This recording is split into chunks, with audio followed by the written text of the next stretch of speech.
Hello, I'm Matthew. I'm Sam. And I'm Zach.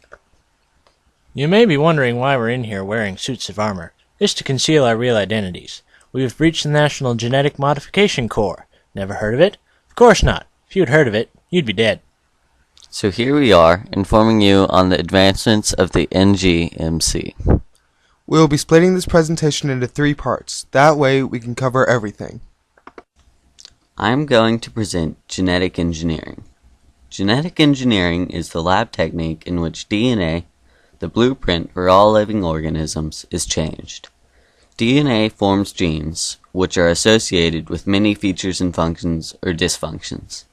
The NGMC has found certain enzymes that can cut and join segments of DNA. In addition, they have learned about vectors, which insert their DNA into host cells. By using these 2 techniques, one can change the genetic makeup of any organism. What is the point of changing DNA? With genetic modification, one can choose his favorite traits from 2 different organisms and form a superior hybrid. The genetically modified crops that are available today include corn, soybeans, and cotton. The main use of genetic modification is to improve control over weeds, insects, and anything else that is harmful to plants. Consequently, crops have been improved, providing much more food than was previously possible. Not always a good thing. In addition to improving food supply, genetic engineering has provided the possibility of growing human insulin, which helps control the level of glucose in the blood in bacteria. Formerly taken from pigs, insulin was difficult and time-consuming to manufacture, kind of like this project. With genetic engineering, many new possibilities become available. Genetic engineering will soon have many benefits. After the science is improved, one may even be able to cure his genetic disorders. Sorry, low IQ isn't considered a genetic disorder. As you can see, genetic engineering is the future of medical discoveries. Hey there, you.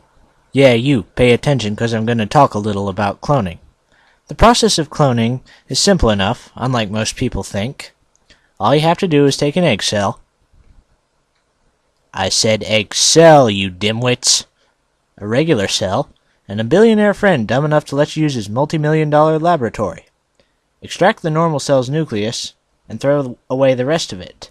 Take out the egg cell's nucleus, throw that away, then just put the regular nucleus inside the egg cell's cytoplasm, and leave it in conditions simulating those of a uterus, and within a year, you have a clone. Simple, right? Oh, and one more thing. Make sure that the 2 cells you take are A, not from the same animal. Believe me, that creates a whole mess you do not want me to go into. And B, that these cells are from animals that are at least in the same genus.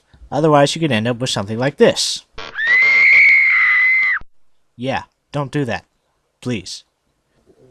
The history of cloning isn't very long, nor overly exciting. Aww. For a long time, people thought cloning was impossible in the area of science fiction, along with aliens, blasters, and hair replacement products that actually work. Then this Scottish guy, Ian Wilmot, woke up one morning and said, "Oi, I think I'll clone a sheep today." Amazingly, it worked, and that's because he used the method I told you about earlier, which works, and the science has just sort of taken off from there, and that, in a nutshell, is the entire history of cloning.